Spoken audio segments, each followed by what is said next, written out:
Uoči godišnjih odmora i putovanja u inostranstvo iz RATEL-a preporučuju korisnicama mobilnih telefona da obavezno isključe opciju prenosa podataka u roamingu kako ih ne bi neprijatno iznenadili veliki računi po povratku u Srbiju.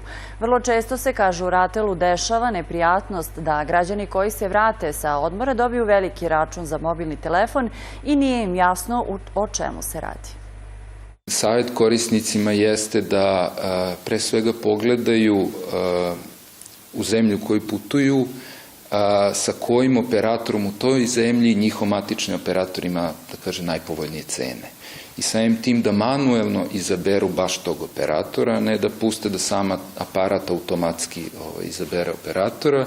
Takođe da vode računa po pitanju prenosa podataka. Vrlo često imamo neprijatnosti građana koji se vrate sa odmora, dobiju veliki račun, nije im jasno o čemu se radi, nisu mnogo razgovarali, međutim, recimo, ostane uključena ta opcija na telefonu prenosa podataka u roamingu, prosto telefon automatski ažurira aplikacije i tako dalje i onda se desi ta neprijatna situacija sa jako velikim računima. Ističe i da se dešava da u pograničnim područjima kada ljudi putuju ili prosto žive u tim područjima, sam aparat automatski prebaci na mrežu inostranog operatora, a da toga korisnik možda nije ni svestan. Prosto to je, da kažem, tehnologija je takva da se aparat kači na onu mrežu koja je trenutno jača, po znacima navoda, tako da je prosto sugestija da svaki korisnik pre nego što kad se nalazi u pograničnim područjima, pre nego što uspostavi poziv, prosto vizuelno vidi da li je zakačen na matičnu mrežu ili na mrežu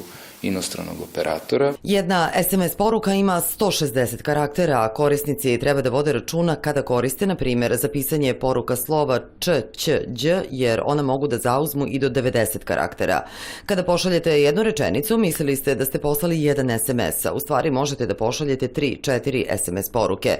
Posle su ljudi zbunjeni zašto dolazi do nešto većih računa nego inače, kaže Tintor.